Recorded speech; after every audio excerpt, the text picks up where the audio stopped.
USCHO.com. This is the USCHO Game of the Week podcast from US College Hockey Online at USCHO.com. An in-depth look at this week's top college hockey matchup and a preview of the other big games. Welcome to the USCHO Game of the Week podcast for Thursday, November 18th, 2021. I'm Ed Trefzger alongside Jim Connelly. Well, we finally got a full complement of 12 ECAC hockey teams playing, and we turn there for our Game of the Week as Clarkson travels to number 5 Quinnipiac.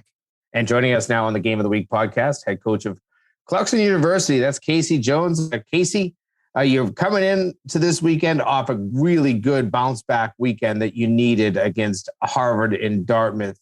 Take me through your season a little bit so far.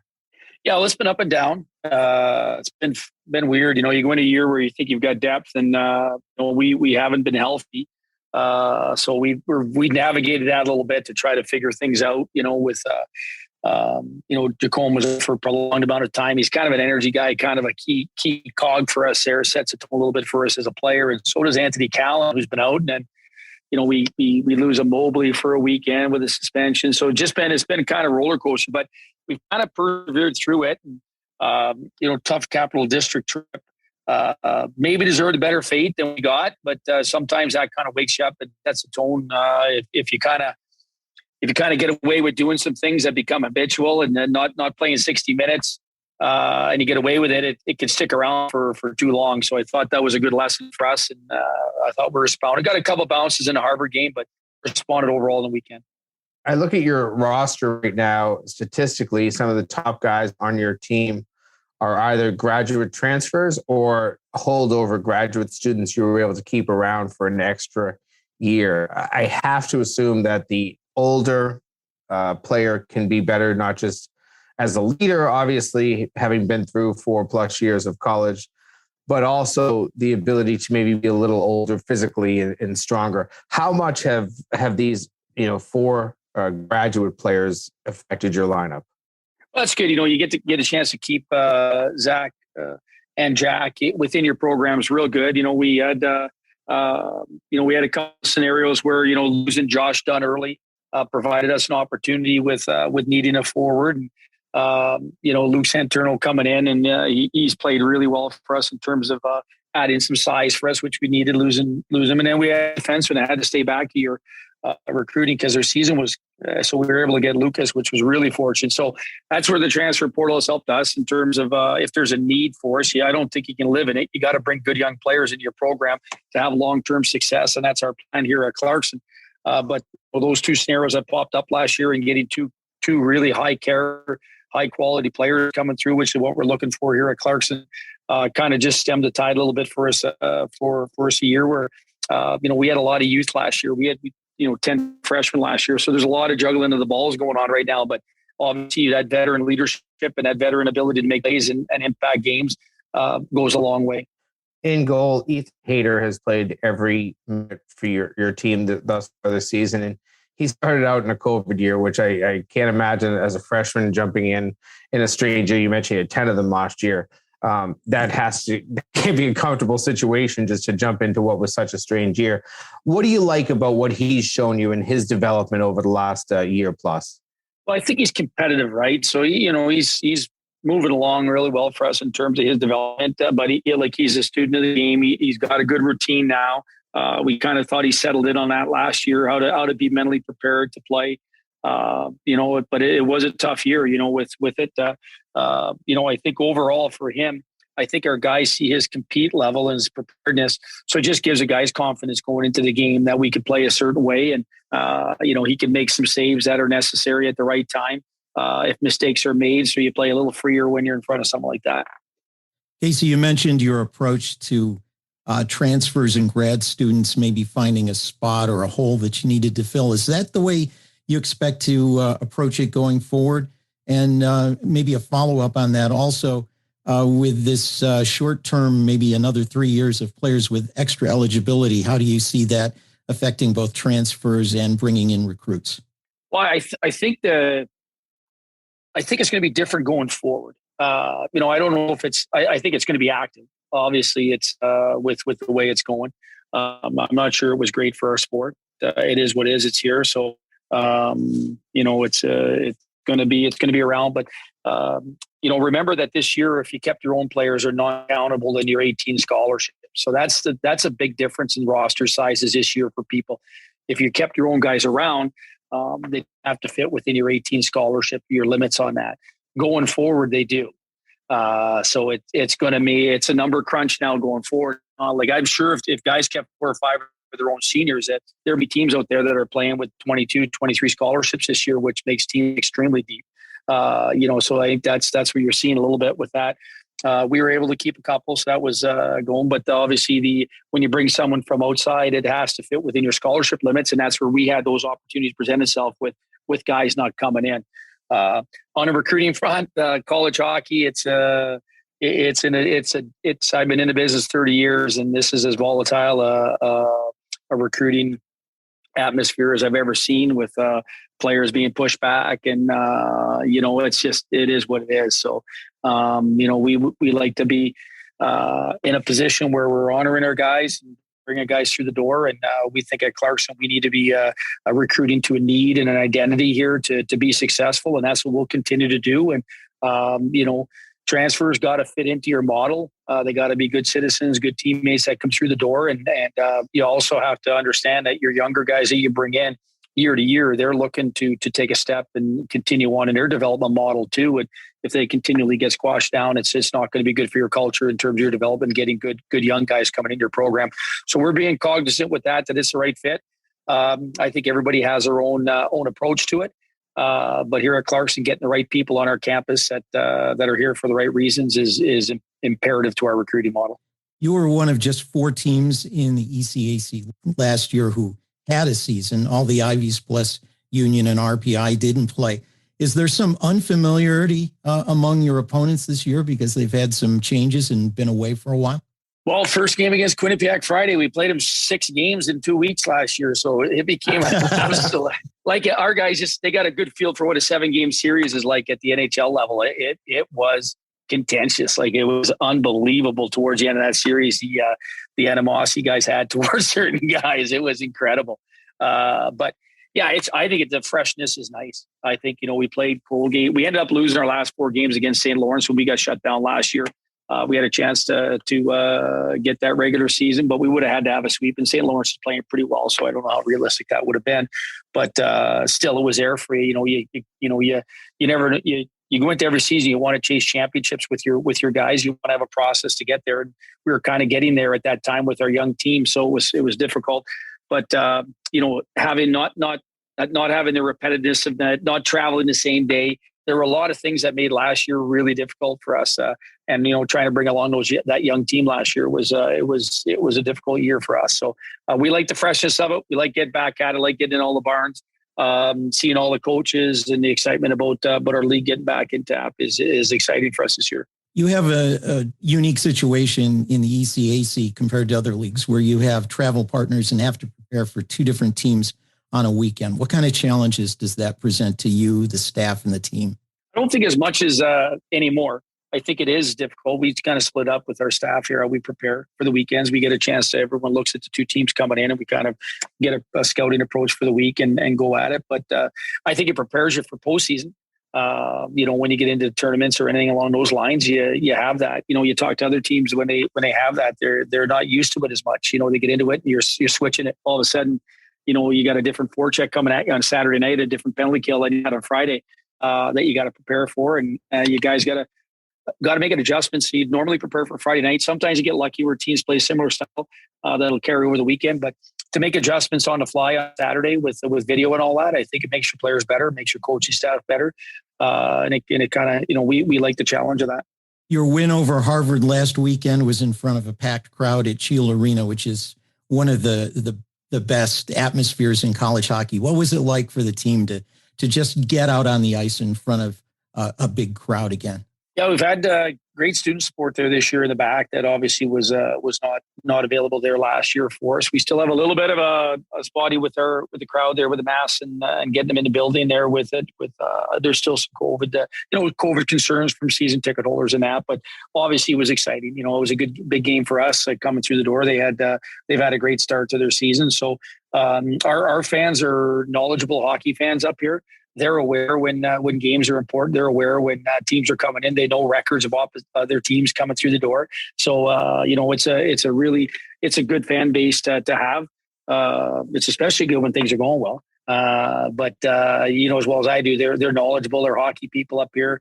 It's ingrained in the community and on campus and that. So everybody had that game kind of circled, knowing they know their recruiting, how it's gone. It's a good crowd. I know, Casey, for years, as a guy in a Hockey East world, when you schedule two up in the North Country, it's two tough games because of the travel and then obviously the opponents and the buildings and stuff like that. I wonder what it's like when you travel out of the North Country. Like, this is a long trip you're going to make this week. You're going to play Quinnipiac in Princeton. How does your team deal with, some pretty long bus leg type of trips and, the need to kind of get over that on Thursday just to be able to play on Friday? Yeah, we don't find it.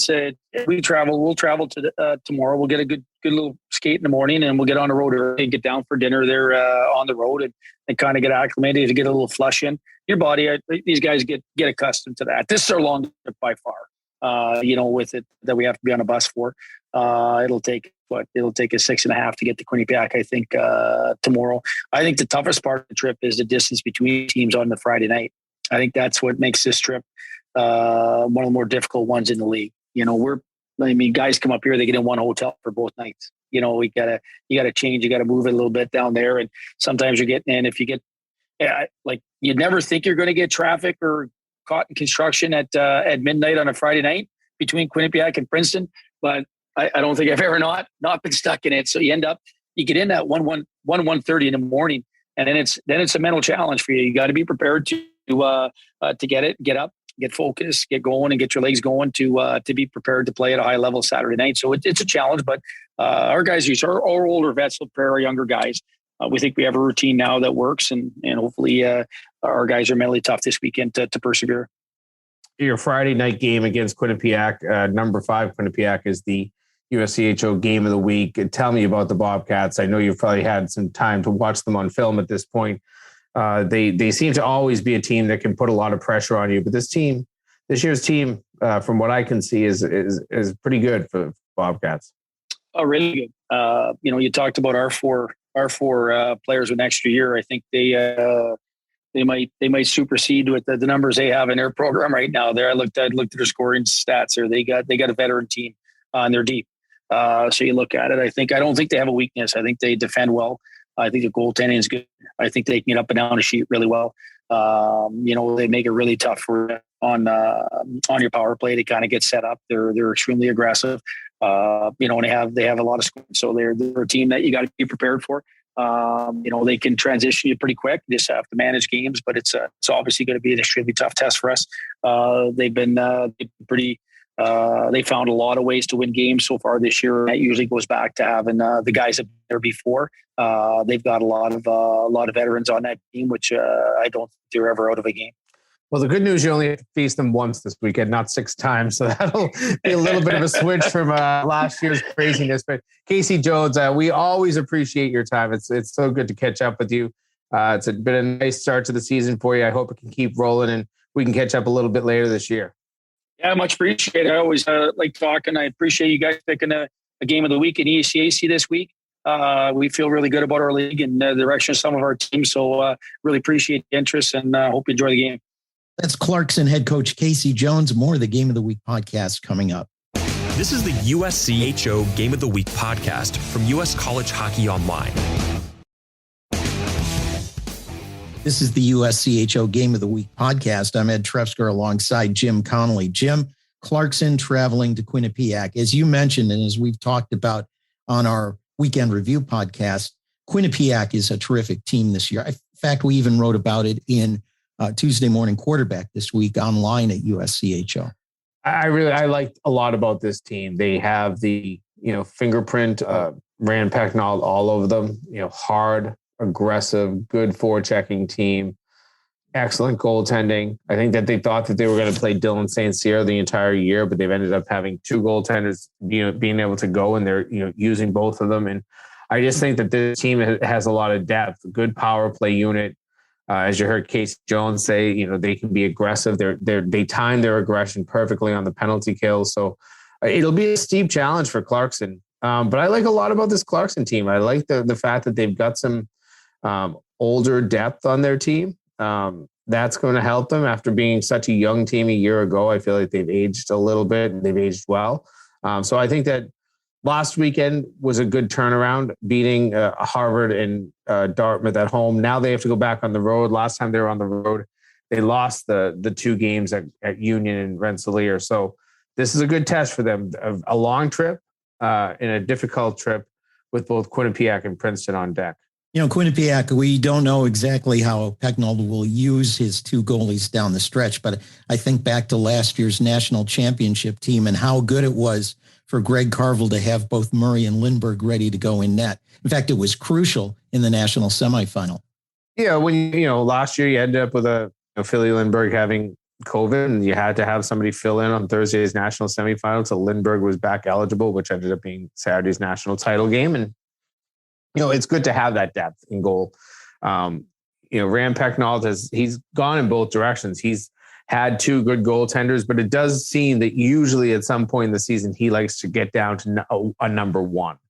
And Dylan St. Cyr, the transfer from Notre Dame, probably fits that mold. He was injured early in the season. That was what gave it a chance to have some depth and show the depth. But I think that, when all is said and done, you're going to be going with the older, more experienced goaltender.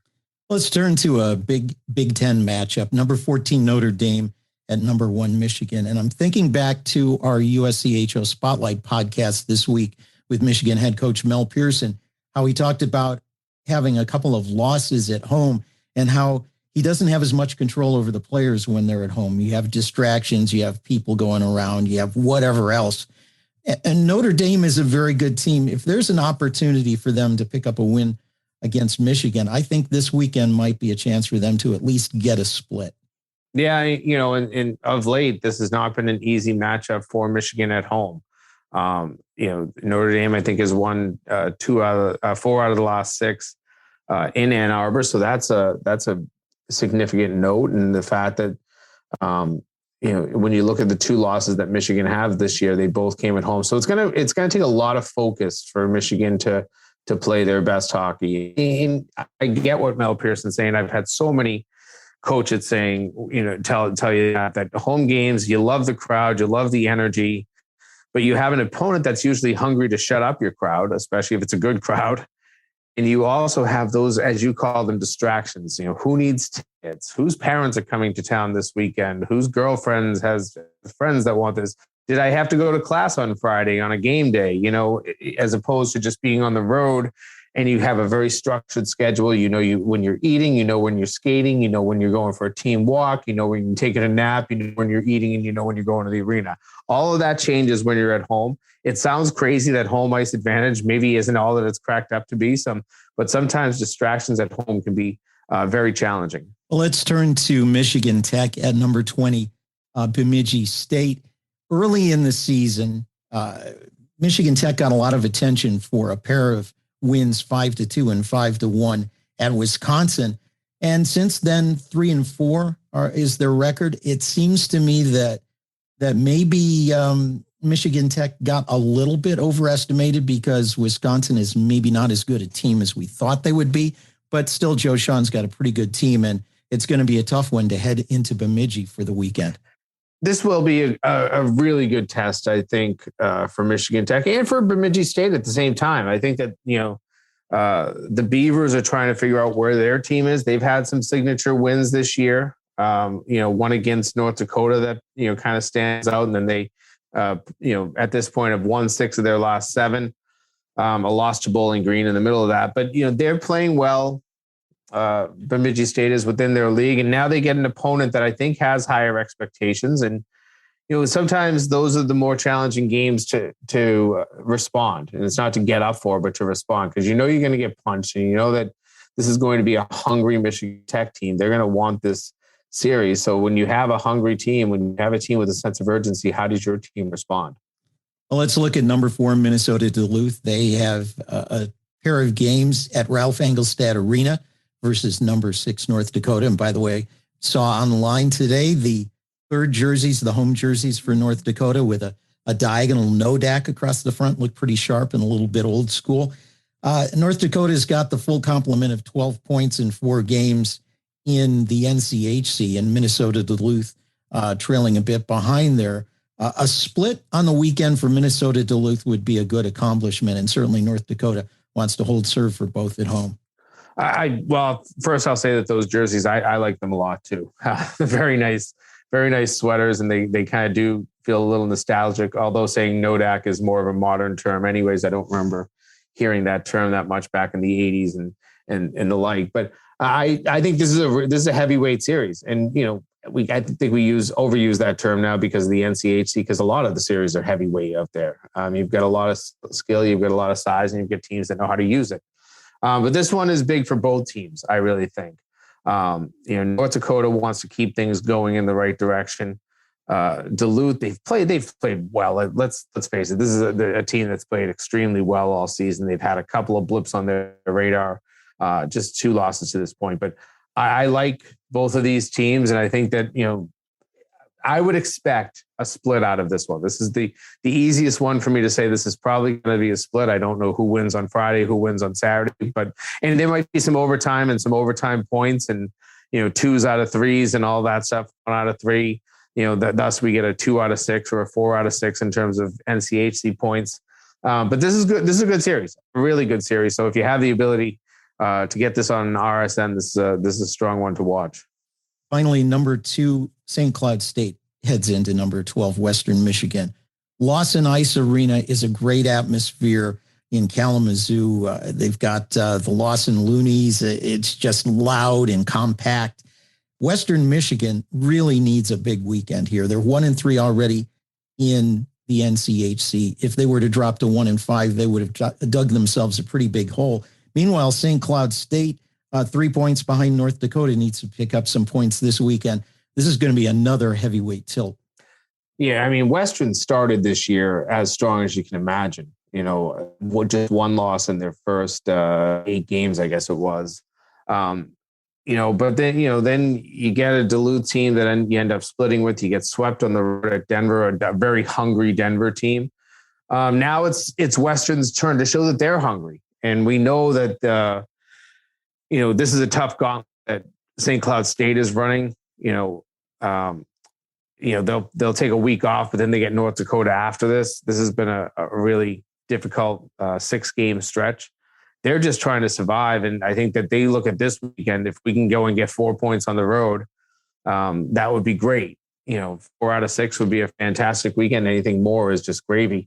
But I think you're looking at a Western team that's saying, if we can get a sweep out of this weekend, we're back in it. And they're still the number 10 team in the country. I don't like saying pairwise at this early, but they're still high in the pairwise. They've beat some really good opponents out of conference. I don't think that there'll be too much concern, but you don't want to slip down those NCHC standings. It becomes a really tough ladder to climb. And that's something I think that they have to be focused on right now.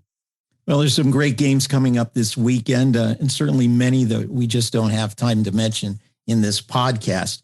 But hopefully you get to see some hockey on TV or get out to a rink this weekend. For Jim Connelly, I'm Ed Trefzger, and we'll catch you next time. This has been the USCHO Game of the Week podcast, a production of U.S. College Hockey Online.